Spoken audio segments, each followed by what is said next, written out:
Well, we're finally here again. It's been probably a month since we put out a video, the whole point of which was to try and help me move toward recovery. And I have been decidedly moving away from recovery. Continued using, but sort of went the no-holds-barred way and decided that I just couldn't do recovery, and fuck it, let the chips fall where they may. Well, the chips are falling. Are they ever falling?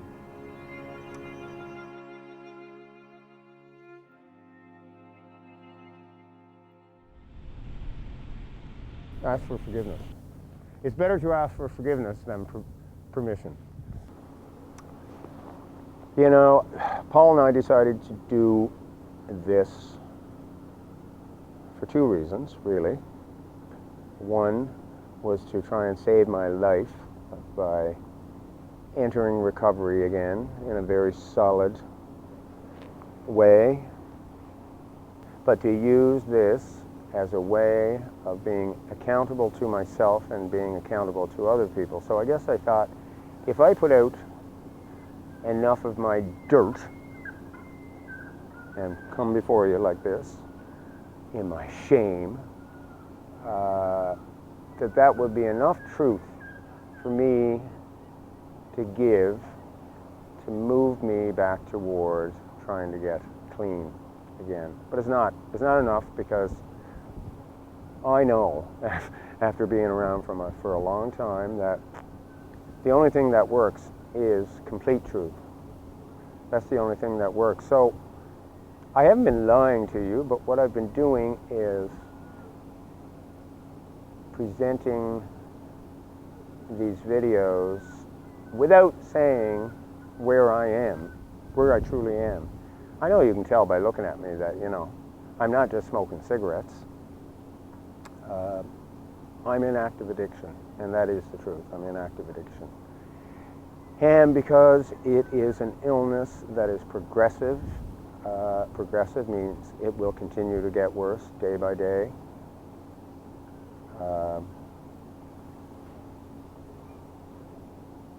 The only way to stop it is to stop it. Stop using cold junk, period. I like to fantasize that smoking weed helps with the pain. It certainly helps with physical pain, and there is lots of that.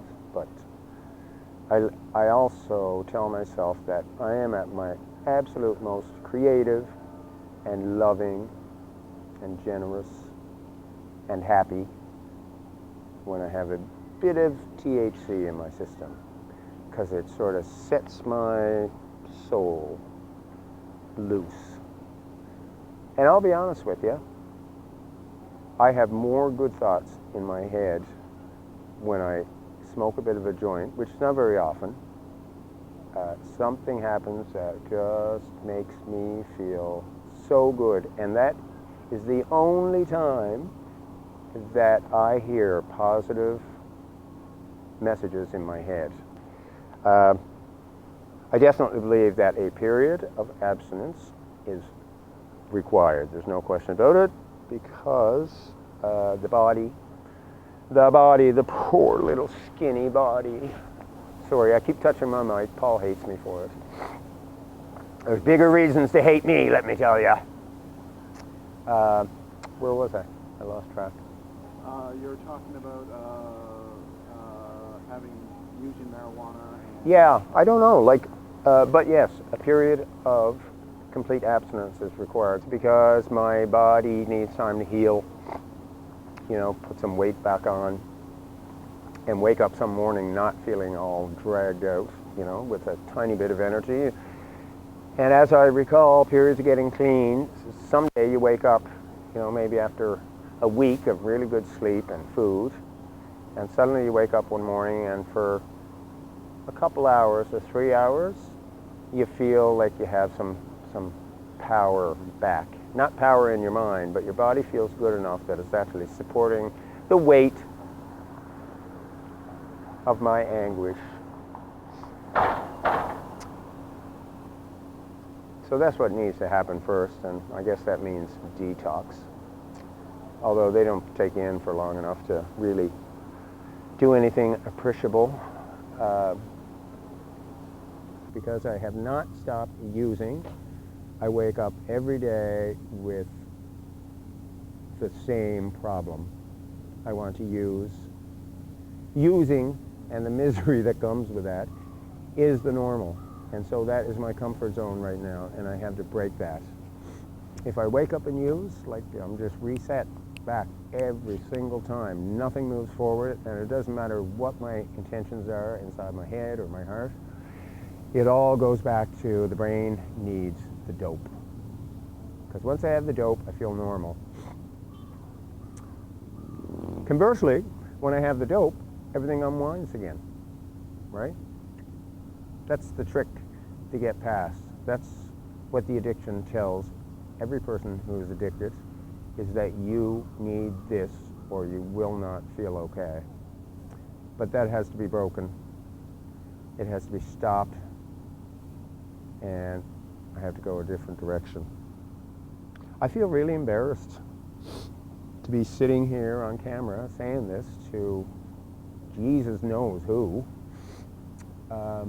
You know, one of the biggest things in my mind is that I had a lot of successes when I lived in Halifax, and I was working in entertainment with some amazing people, and God, man, like that should have been the beginning of an explosion, and it was.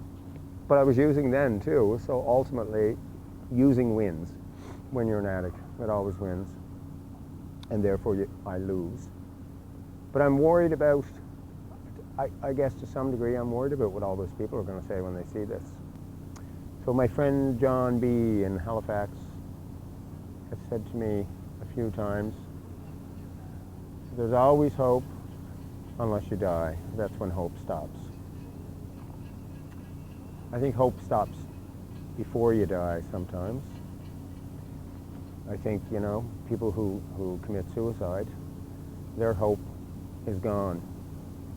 But that's a very dangerous spot to be. And, you know, I'm sort of there now. I'm there now. But I don't want to die. I don't want to commit suicide, even though that's what I'm doing by using. It's just slower and more painful. But it's not what I want. I really, really, really don't want that. And Paul, you asked me if I believe the positive things about myself, you know, my capabilities and my talents and my what makes other people respond to me. Yeah, I believe it, but I believe more that I'm a bad person. I think that trumps all that good stuff. Strangely enough, I know that that is not true, right? It's another lie that the disease of addiction tells me, is that I'm not good enough and I'm not worthy. I am not worthy of a good life. I don't know, man. All I hold on to sometimes is those sentiments that often, continuously, come from my friends and my family that tell me I am worth it. And even I can look back through the years and even recent weeks, you know, the people that I hurt as a result of my addiction, and I can still believe that they believe in me. But holy Jesus, I'm wrung out. I'm like an old chewed up boot. That's what I feel like. So yeah, maybe it is time to call detox. Maybe it is.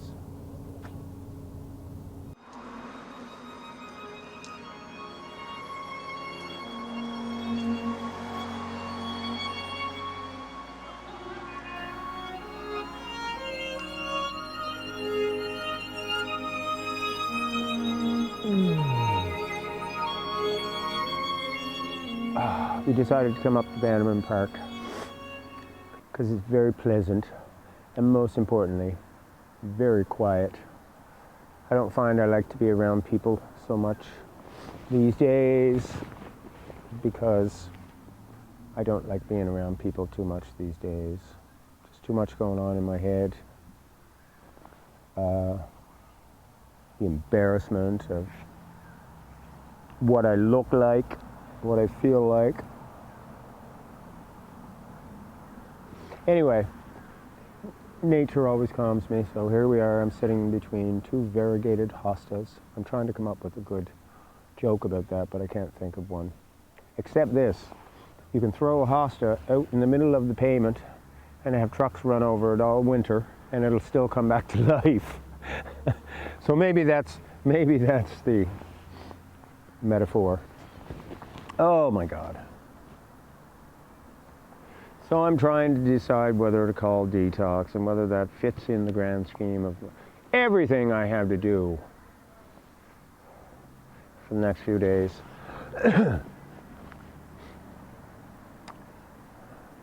I know I have to stop using. Well, I don't have to. I could just choose to die or end up in prison or in a mental institution, but that's not what I want. I want to live. Strangely enough, I want to live. What makes me want to live? I don't think, honestly, that it's for me. I think it's for the people who would be hurt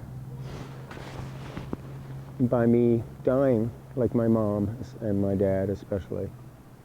Right. I think about all the pain that they go through every day, just like every parent of an addict who's where I am. And they wonder, you know, every day that they wake up, am I going to get the call today? Someone going to call me today and tell me that Darrell is dead.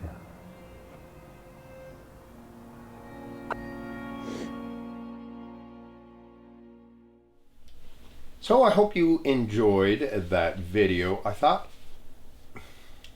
here's where I was going with that video. Paul and I watched a bunch of the videos that we've done, and my comment about them all was that I seem contrived. I seem a little full of myself, as if, you know, I'm the bearer of all knowledge, and that is not the point. The point, I think one of the points, one of the things I'm trying to work on for myself is having more humility, having more of an ability to say, yes, I am flawed. And being flawed is part of any human being's experience, and you have to be okay with it. Otherwise, struggle comes. And that's certainly, for me, absolutely.